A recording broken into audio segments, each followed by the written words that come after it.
This is Steve Wells. And I'm Jeffrey Feldberg. Welcome to the Sell My Business podcast. This podcast is brought to you by the Deep Wealth Experience. When it comes to your liquidity event, do you know how to maximize the value of your business? You have one chance to get it right, and you better make it count. Most business owners believe that their business value is determined during the liquidity event. Unfortunately, most business owners are wrong. Your enterprise value is a direct result of the depth and quality of your preparation. Who are we and how do we know? We're the 9-figure exit guys. We said no to a 7-figure offer based on 3 times EBITDA. 2 years later, we said yes to a 9-figure offer based on 13 times EBITDA. Despite having the same company, people, and service, we increased our business value 10x. We spent millions of dollars and years of time to uncover how do you master the art and science of a liquidity event. The end result is the 12-week Deep Wealth Experience. We've created a proprietary solution that is relentless, resilient, and gets results. Learn how to master the art and science of a liquidity event. We've leveraged the same strategies that took us from 7 figures to 9 figures. The Deep Wealth Experience levels the playing field so you can dominate and win. Book your free call today to find out if you have what it takes for the Deep Wealth Experience.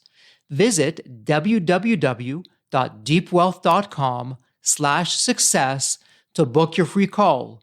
That's www.deepwealth.com/success. Welcome to episode 28 of the Sell My Business podcast. Dr. Brian Doorek is a gastroenterologist in South Florida who works with select individuals and C-suite leadership teams focusing on actionable accountability aimed at measurable outcomes and results. Dr. Doorek completed a post-Baccalaureate while at the Harvard School of Public Health before earning his medical degree from the Sackler School of Medicine at Tel Aviv University. He returned to New York City, where he completed his Internal Medicine Residency and year as chief resident at St. Luke's Roosevelt Hospital, a Columbia University teaching hospital. Dr. Doorek received clinical training in gastroenterology and hepatology at the University of Miami-Jackson Memorial Hospital and Distinguished Center for Liver Diseases, named by U.S. News as one of America's best hospitals for digestive disorders. Dr. Doorek, welcome to the podcast. We're delighted to have you with us. Thank you for taking time out of your hectic and busy schedule to be with us. Why don't you start for our listeners by telling us your background of what got you from where you started to where you are today? Thanks for having me here. I appreciate it. Yes, my schedule is hectic at times, but my schedule is also planned. And what I've learned to do in my life and what I learned to do in terms of when I share with people, whether they're patients of mine or people I work with in the corporate setting, it's to plan and to use time effectively. Because from where I am, in my world, from what I see and what I deal with, I can tell you life is short. As a preface to my background, I'm a physician. I'm a gastroenterologist based in South Florida. It took me about 17 years to get from college to get through my last year of fellowship at University of Miami. So I went through a lot of years of training, cities of New York, Boston, Cambridge, Tel Aviv, Miami, as I mentioned. And I've been in practice for about 15 years. Working with individuals has been really rewarding, but working with groups and leadership teams has been invigorating. And now more than ever, in the COVID era, you're sitting there and having Zoom meetings on the couch where you're eating Cheetos, wearing sweatpants with dogs barking in the refrigerator and arms reach away. We know, and we've read about it in the Wall Street Journal, and we've seen articles on LinkedIn, we know it's not working. We know that the home remote working environment is not all what it was cracked up to be in the first month. And what's been really fulfilling in terms of that space is that I know for a fact if the leadership is not working well, it trickles down. Individual accountability, challenge, no doubt. We all know it during this time on so many levels. Leadership cohesiveness is at fray. Everyone remote working, Zoom, everyone's zoomed out. When the leadership is at fray and challenged, it just trickles down. And when you have a company with hundreds, if not thousands of employees, and those hundreds and thousands are responsible for families, the empowerment, the need for leadership to remain at peak performance and strength to keep that company viable, productive, moving forward, market ready, impacts so many lives. So that's where it's really hit home for me. And really, I see now more than ever in this COVID era of the importance of leadership, cohesiveness, and the areas I work in from my experience in my life with these teams is really, really exciting. Well, that's terrific. And thank you. And I know for our listeners, they may be thinking, wait a minute, deep wealth is liquidity events. What the heck is a doctor doing on the podcast? And we all had a chuckle about that before we began. Your wealth, figuratively and literally, is your health. And if you're not in top physical shape for a liquidity event, it's just not going to happen. At the very least, you're going to struggle. And at the very worst, you're going to lose your deal, all the way through to a potential investor or buyer saying, hey, this owner really isn't in top shape. That's a risk for me. Do I want to be getting involved with that? And if I do, there's going to be a significant adjustment. So Dr. Doorek, you are involved with some of the top leaders in your area, and you've really seen quite a bit out there. So as business owners who unfortunately are burning the candle at both ends, let's talk about some very practical tips as a business owner, what I should be doing to keep me out of trouble, out of the hospital, and seeing my doctor for my annual physical, and that's about it. Tony Robbins once said, you don't want to be the richest man in the graveyard. It's not going to do you any good. And that quote really stuck with me. And it's true. I recently have been sharing on the LinkedIn platform with sharing in my lane. I stay in my lane very clearly in terms of health, nutrition, colon cancer screening, and now patient advocacy. But life is short. And I've been sharing that recently. And I share it with an asterisk because I can say that. Because where I stand and what I'm doing and in my world, I see it all the time. And so I don't say it in a casual sense. It's real. So what can you do? What can we do? I'm turning 50 in about 6 weeks. And for the last 8 years, I've been holding over my head, I'm going to hit 50 in the best shape of my life. Because I felt if I'm not going to hit 50 in the best shape of my life, it's going to be really challenging. And you got to hit 50 at peak performance. Am I exactly where I want to be? No. But am I on target to be in the best shape? And I'm not just talking physical shape. I'm talking emotional shape. I'm talking mental shape. I'm talking overall outcomes and results-based living. Am I in the best financial shape I want to be now? No. Am I in the best mental, physical? No. But I'm targeted where I want to go. And I've made strides in that area. So I break it down into these areas of health, diet, nutrition, exercise, balance, and lifestyle. And I really want to emphasize, if you could take one of them, what's the most important thing? I'll use the word balance. Because if we're not living in a state of balance, it's all a mess. I'm a high-performing, obsessive personality. Side note, if you're looking for a doctor, find someone who's like that, obsessive and perfectionist. That's what you want. So am I weighing my food? Am I calculating how many calories? Am I doing obsessive, extreme diets of intermittent fasting and keto and elimination and not eating and drinking water and fasting? No, not at all. I'm eating balanced meals. I'm using my fist as a rough size of, okay, I'm going to have spaghetti. I'm going to have pasta. I'm going to have rice with my meal. It's going to be a fist-sized portion. Okay, I'm going to have, some fats. Okay, I'll have some nuts or some avocado or some oil. But I'm not extreme. I'm not eating extremes on those fronts. I'm protein. I'll have a good-sized piece of protein. But I'm not weighing my food and getting obsessive. I'm not skipping meals. I'm eating 5 times a day. But I'm looking at my meals. I'm planning out. I have a sense of how I want to eat at this point. And I plan out my day, and I consuming the water I want in my day because I schedule it. I say, okay, at 11 o'clock, I'm going to have a liter of water. I know that I'm going to have a liter of water on the way home from work in the car. So I know that I'm getting my hydration that I want. I know I'm getting the food that I want, but I'm looking at it in terms of a broad, healthy, balanced way, not as an extreme, obsessive, ridiculous way to live. It's not it. And the same goes for exercise. Am I getting in 5-6 days a week, hour-long classes at the gym or CrossFit or no, absolutely not. I've shifted my workouts away from that to what's practical for my life, for my world. Active practitioner in a clinical practice, growing rapidly, running a nonprofit, active on social media, running businesses in terms of executive health coaching for leadership, in the space now of concierge patient advocacy, working with individuals in that, working with doctors growing their business. So I have a lot of stuff going on. I just launched a program this week with the American Cancer Society and 4 national organizations for colon cancer, targeting GI providers. So I'm doing a lot of cool things, but it's only because I could find that balance. So going back to workouts, what are my workouts now? 20-minute, 30-minute workouts, scheduling them in. I'm doing things like freeletics. And listen, I have no ownership, financial relationship with anyone. So freeletics I do is a body weight type of workout. It's on an app.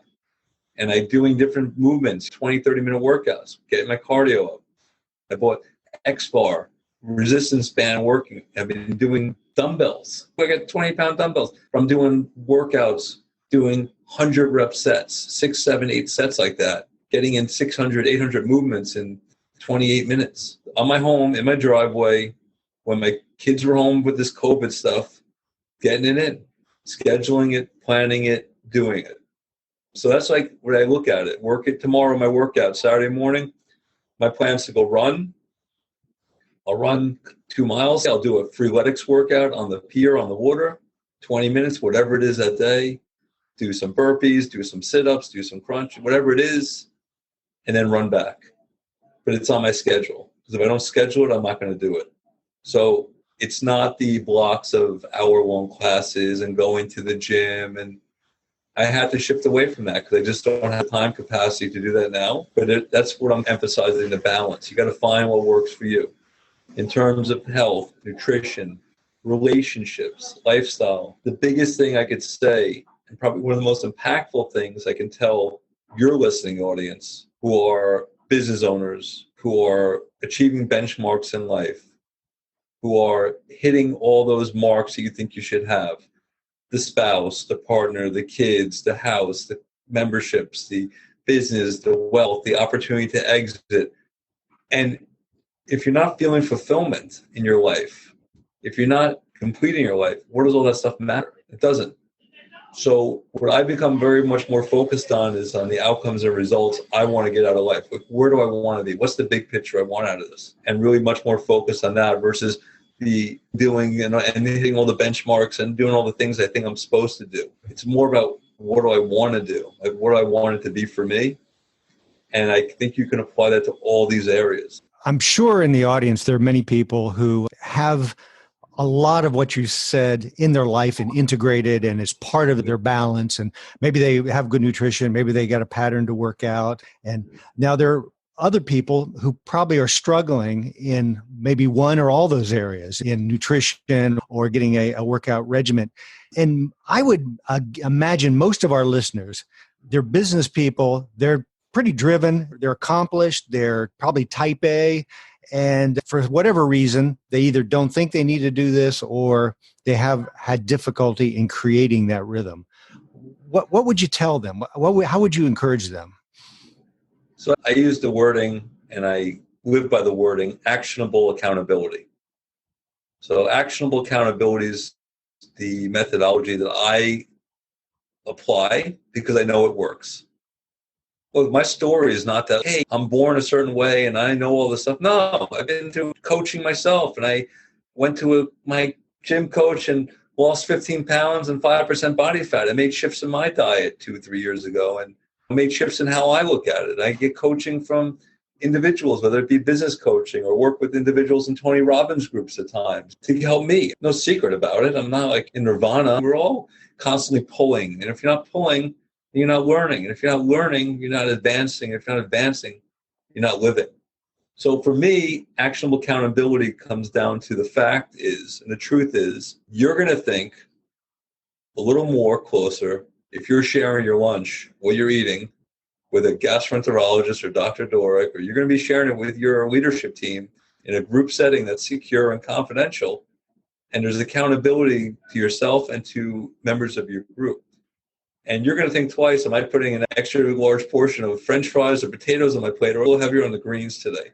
Or if I'm taking tuna salad, oh, wait, maybe there's a little bit of mayonnaise. I got to be conscious of it. So having feedback every day on what you're eating in terms of an individual one-on-one or in a confidential, cohesive group setting where you say you have your leadership team supporting each other during this time that is even more challenging than before, it's very powerful, because there where you start holding yourself accountable, there where you start saying, okay, what's my plan today? What was challenging last week?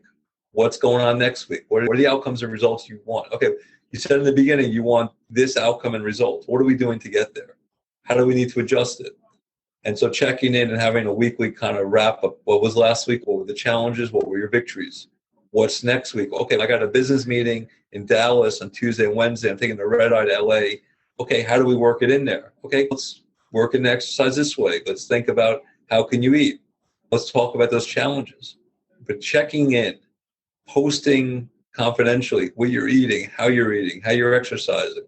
When you get those hiccups, having the ability to pick up a phone and check in with someone, keeping it real. Hey, I'm having challenges. So you're going to say to yourself, I can't exercise today, or why can't I get it done? I got to travel. Change the wording. It's not like, why can't I, or how come I can't? It's more of, okay, what do I need to do to exercise in between my business trips? How do I need to change my diet so I get to the outcomes I want? So instead of getting stuck on the limits that we put on ourselves, is changing the wording in the conversation. And that takes coaching sometimes. You got to rewire your brain. Among many people in my circle are super high achievers in life. Jeffrey and I had a great conversation and shared and talked a little bit about his background. And I know where we all are. And I also know from living there, boots on the ground, in the trenches, in the same shoes, the challenges that come with it. That's where it comes down to. When you have accountability and you're sharing it with someone, is where you start seeing results happen. I think that's a terrific segue into preparation, both on the health side and also on the liquidity event side. And Dr. Doorek, although we're in very different fields, completely different fields in many ways when it comes to business owners and founders, entrepreneurs, we're really doing some of the similar things, at least in terms of activity. So just like a business owner can't show up tomorrow and say, okay, my business for maximum value is ready to go through a process. It's just not going to happen. A business owner can't show up tomorrow and say, I'm going to be in the best shape of my life just by showing up. And what I really like about what you're saying is, just as we all schedule in those important meetings, or these days Zoom calls or phone calls, you're scheduling in when you're going to be drinking water. You're going to be scheduling in when you're going to be exercising. And although some people may say, I can't live my life to have such schedules and it's so confined and it's so restricted, I imagine when you have it scheduled in, it gives you freedom to a better health, freedom to not having to worry, freedom knowing that you're just going to get it done so you can focus on the big picture things that really drive you. How would you address that? Yeah, I mean, 100%. I share sometimes online when I post on LinkedIn and the platforms, plan it, schedule it, do it. And I'm not trying to be Nike, and I'm not trying to be cliche. I'm not trying to be redundant of other, thought leaders and motivational speakers. It's not about that. It's just about making it happen. Listen, I have my own system. Everyone has their own system. I've used different systems and tried different things to what works. I'm still tweaking it. I'll give you an example. I'm going to share with you what works for me in my life. I have on my Google Calendar every day pops up a calendar event every day, which I have 2 things on it. Must-dos, things like I must do that day, and communications. So am I using it every day that way? No. I'm doing other things on paper, and I have a daily schedule, and I wake up every morning and start my day by making out my daily schedule. For example, podcasts. I had a call this morning as I was driving to work. I had procedures. I had different things to do. I have communications. So I have it on paper in front of me and writing it out every day, and every day I do that with some other things I can share with you too, which are somewhat personal, but they're what work for me and it's what I hope will help other people. So I have this kind of daily pop-up that I don't use every day. But for example, tomorrow I need to do the hedging. I need to do some yard work, and I really don't want to do it. I'm on call this weekend. It's going to be sunny. I may want to go to the beach and go kiting. I want to exercise in the morning. I want to go jiu-jitsu, but I know that I got to do the hedging. So I put that in there. Because tomorrow morning when I wake up and that thing pops on my computer or my phone at 6 o'clock, whatever, it's going to be dead in my face, and I got to do it. So I committed to doing the hedging tomorrow. I don't trust my gardeners to have it done the way I want, so I'm doing it myself tomorrow. So that's where I'm at with that project tomorrow. But I also put in my exercise tomorrow on my calendar. I put my jiu-jitsu in on my calendar, like Wednesday night, 7 o'clock. Started going to jiu-jitsu on the weekdays with my high school son when my kids is still home. Put on the calendar. Put on the calendar what time we need to leave, because if I don't lock it in, then the day just happens. Things just roll. And the same can be in terms of exercise, and in terms of eating, in terms of be checking in with someone, how you're eating. It could be in terms of things you do for your mental health, your emotional health, your spiritual health, your physical health, whatever they may be. That's for you to determine where the focuses are in your life. Obviously, a date night. Put on your calendar. Lock it in. So I'm a big proponent of scheduling it and finding the system that works for you. And there's just so many out there, so many different ways. But just to close on this little piece, when you ask me about what I do in my schedule, and I map out my calendar every day, and I look at my calendar and write it down, I also start my day. The first thing I do in the morning, as I'm opening my eyes, as I'm getting out of bed, is I ask myself a question. What am I excited about in my life today? The first thing I say to myself. And you can do whatever you want, but I'm like really emphasizing this because it's really a healthy part of rewiring is to say that to yourself, focus on what you're excited about, because you're focusing on that, you're going to feel a lot different than when you're focusing on the challenges that are in your life, because we all have them. What I tell myself, I write down on paper, I type it into my notes in my phone and keep a digital log of it, because that is the rewiring of the things we're talking about. So when you're hitting 40, 50, 60, whatever, 70, when you're in your space and you're in the space of what you do, helping people prepare for their exit, if their mental space, if their mental game is not primed, if their physical space and their health is not primed, if their emotional balance is not there and their life is not fulfilled in terms of relationship and lifestyle and balance, what does it matter? If you like have 6, 7, 8, 9, 10 figures in the bank, if you don't have your health, you don't have your fulfillment in life, what does it matter? I've got a friend who's going through some relationship problems, and they have manifested now into physiological problems. And we know this happens. And then Jeffrey and I have been through an exit, and we walked along other people. And not only are you trying to run a company, you're also trying to sell a company in our case. And physically and mentally and emotionally, you have a lot of pressure. What are the physiological things that good health, good nutrition, good mental state, what happens to us physiologically that helps us achieve and go positive and prevents us from potentially going negative? I think when you're living in a state of extreme anxiety, physical anxiety, emotional anxiety, there's no doubt hormone surges going on in your body. Stress hormones are surging, peaking.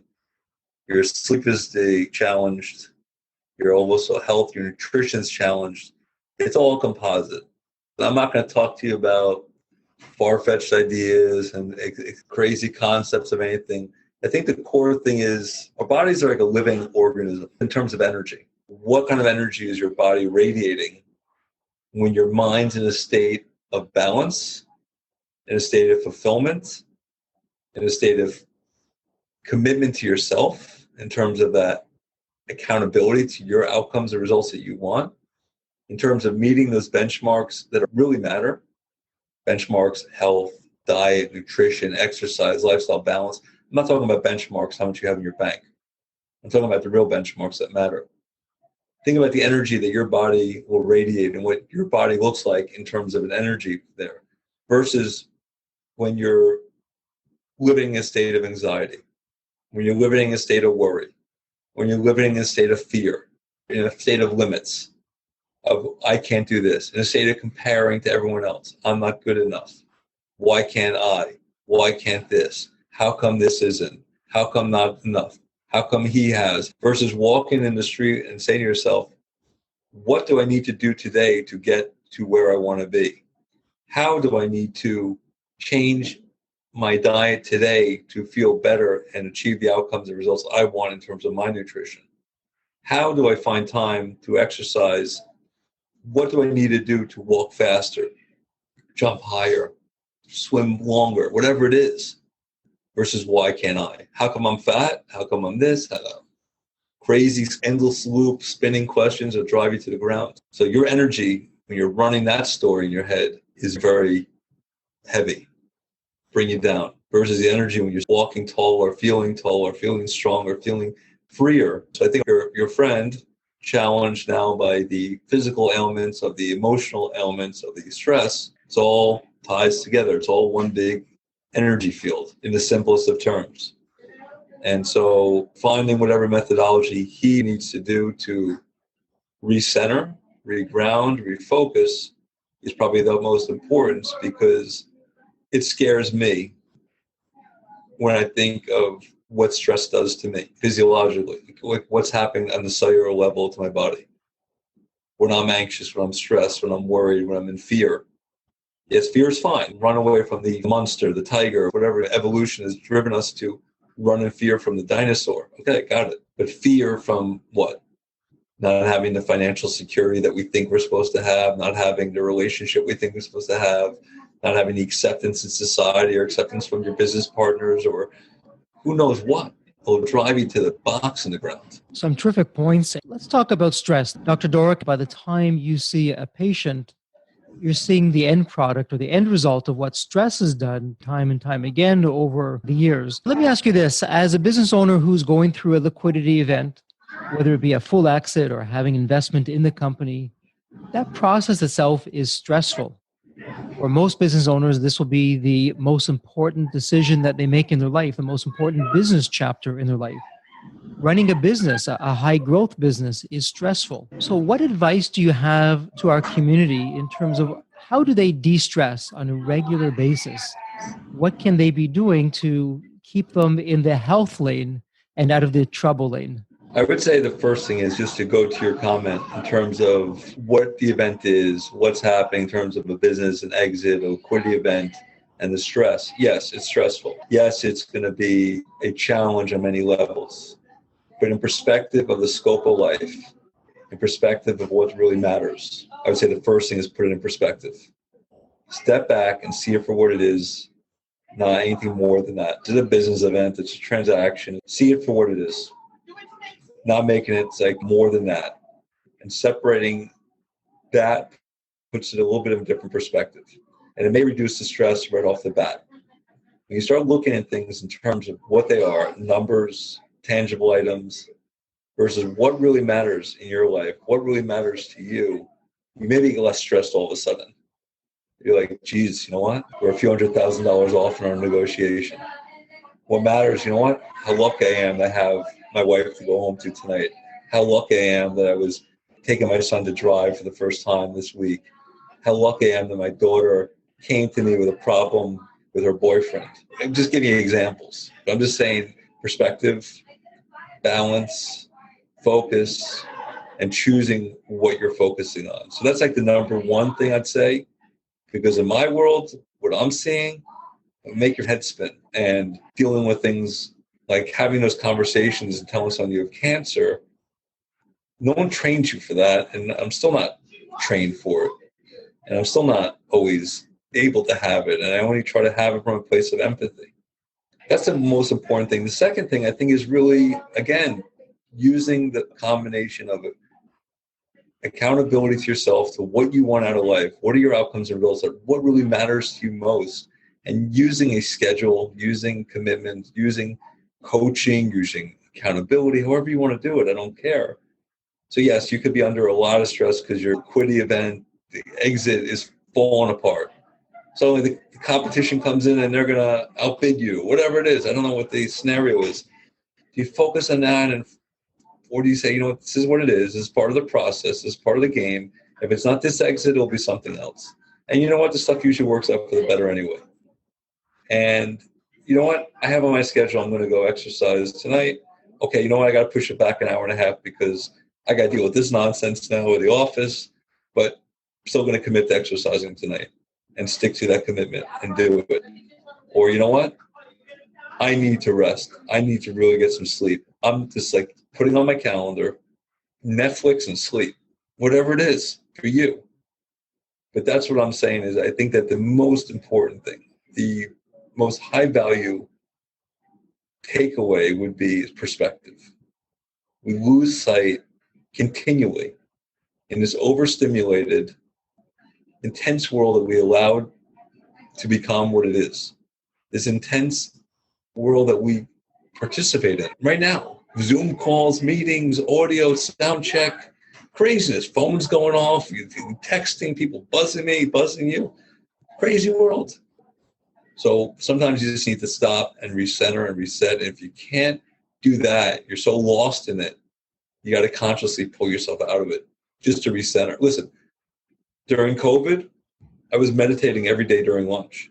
Like I put on my calendar, 3-minute meditation, 3 minutes, not a lot.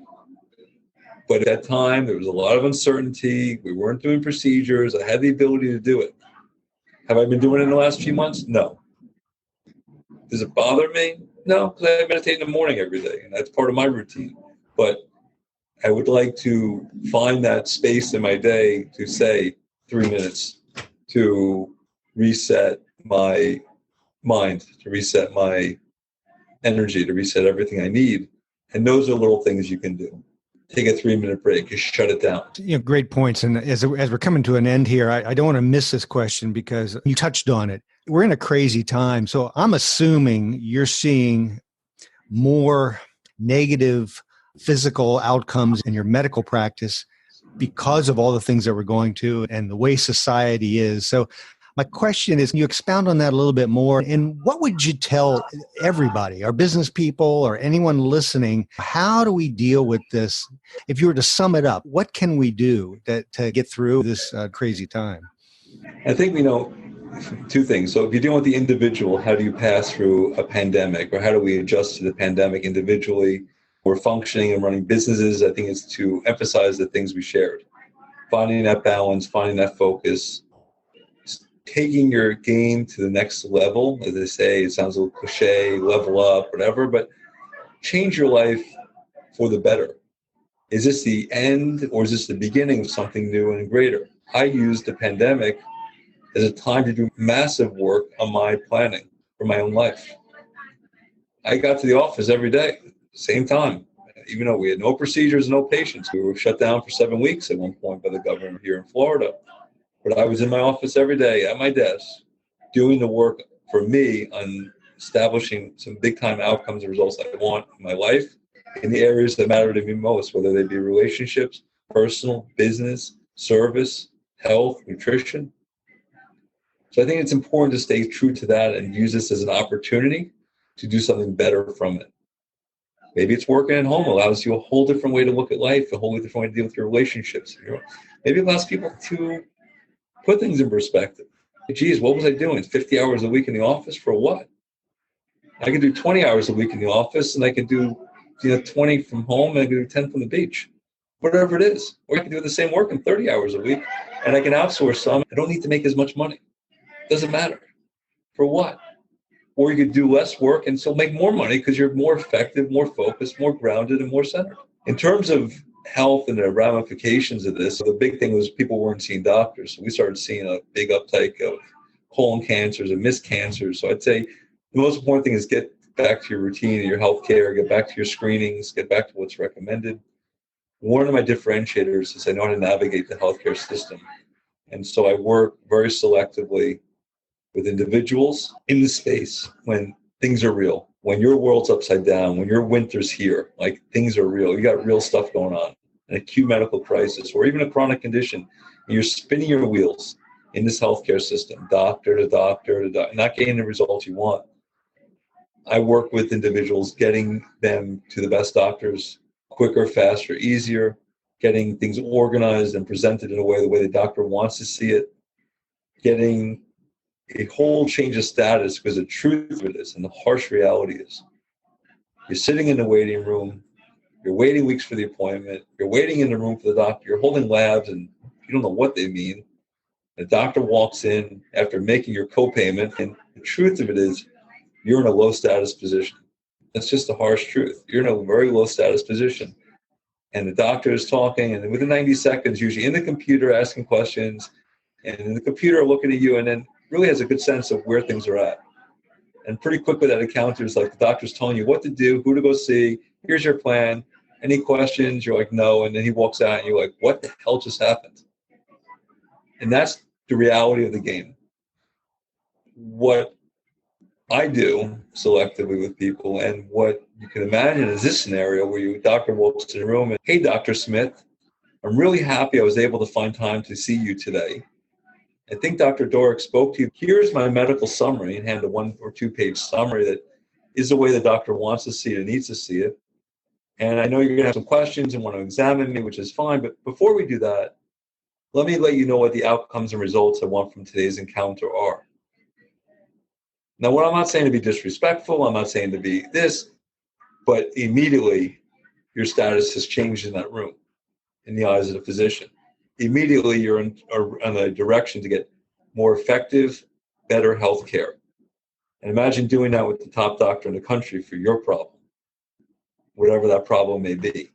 So that's what patient advocacy is at the level I do it. And in terms of when you talk about ramifications of COVID or this and health, and talking about people in your listening audience, you have 3 options when you're dealing with real stuff. When life happens, when the blueprint of life doesn't go and your plan doesn't go exactly according to plan, you got 3 options. 1, do nothing. Just do what you're told. 2, you do the status quo. You go from doctor to doctor. You stay within your system. 3, you take actionable results for your health. You take massive decisions and you get into patient advocacy and you hire someone, you connect with someone to say, I need help, because nothing matters more to that individual than health. So I would say the takeaway of what I'm sharing with you in this conversation is, when you ask me what people can do in terms of health, it's learn how to advocate for yourself, or learn how to find the right advocate for you, because the healthcare system is broken and it's challenging. And the last thing you need to deal with is the stress of trying to get through it when you're dealing with real stresses and real issues. That's very well said. And for our listeners, you don't have the benefit of seeing Dr. Doorek like we are. And this is an audio-only podcast. But he really does walk the talk. So here, Dr. Doorek is in a hospital. You're hearing the background noise. You're not seeing him, but he's struggling through some challenging bandwidth issues and all kinds of things going around him. And what he said earlier is, my words that I'm summarizing, I can't control what happens around me, but I can control my reaction to what's happening around me. So here Dr. Doorek is in this bedlam of a hospital and all things going on, and he's talking with us for your benefit. And so he really does walk the talk. And you're absolutely right, Dr. Doorek. As business owners, as leaders in our community, leaders of our family, if we can't take care of ourselves first, we can't take care of anyone else around us. We have to look after ourselves first so we can look after everyone else in our lives. I want to ask one question before we have the wrap up. And you've talked a lot about advocacy. As business owners, oftentimes we're terrific advocates for our business, but when it comes to our health, we're nowhere to be seen, and that has to change. And we'll put this in the show notes. We have your links and your information. But for the people that are listening, if someone would like to get in touch with you, for you to be their advocate and to get some of your wisdom and your practical plans of how to be healthy, both on the business side as well as on your own personal health side, where would someone get in touch with you? The best thing is connect with me on LinkedIn, and I have my companies listed there, and there's the websites, and you can apply. Everything I do is really by application only. I don't take on everyone. I don't take on every challenge. I'm very selective who I work with, because I really focus on having a good fit for me and a good fit for them. But I am always open to speak to any of my connections. I actually have an opportunity to connect and book short calls with me throughout my week. I find we'll carve out time to pick up, speak to people, because if we're not connecting on the phone, or we're not connecting the way people do, and all this digital media is just a bunch of nonsense in my world. Like, I was speaking to someone from France yesterday who had some ideas about an artificial intelligence medical product and wanted my opinion. So I gave him my opinion. I do have a website, exechealthcoach.com, that takes you to a landing page for my navigation and other businesses. But just connect with me on LinkedIn, reach out, message me. We'll be happy to speak, or reach through Jeffrey or Steven. They'll put you in touch with me. you'll see me on Facebook sharing what works for me and how I eat and how I exercise to help people, because that's why I'm on social media. Because I can reach people around the world now with my decades of medical training and knowledge and practice and give people free advice that will help their quality life. So, Dr. Doorek, one final question. It's a question we ask everyone that we have the privilege to talk to. And it's interesting. If you were able to talk to yourself when you were just a young man, maybe you weren't a doctor, but back then you're a young man and you could give yourself some wisdom that you have through your life experiences, what would you tell yourself? I would say, and I'm reflecting on 2 summers ago, I did a course in Florida, something I did 30 years ago in Cambridge before I went to med school. Many people have heard of it, called the Forum, Landmark Education. I did it in Cambridge in the 1990s when I was 20-something. And I did it again 2 summers ago in Florida as a kind of a revisit, which was great. It was a different space about it. But in there, they ask you to write a letter to someone. And so what I did is actually I wrote a love letter to myself. And it was a very interesting exercise, writing a letter. I had a picture of myself as a young boy in school, probably first grade. But I wrote an 8-9-page love letter to myself. And it was really helping and healing in a lot of ways. But there's one thing that I would tell myself back then. If there was one thing to take away in life that I would instill in anyone, is don't live in fear. That's terrific. Thank you so much for taking time out of your day to be with us and to share your wisdom with our audience. Same to you guys. Thanks so much for the time today.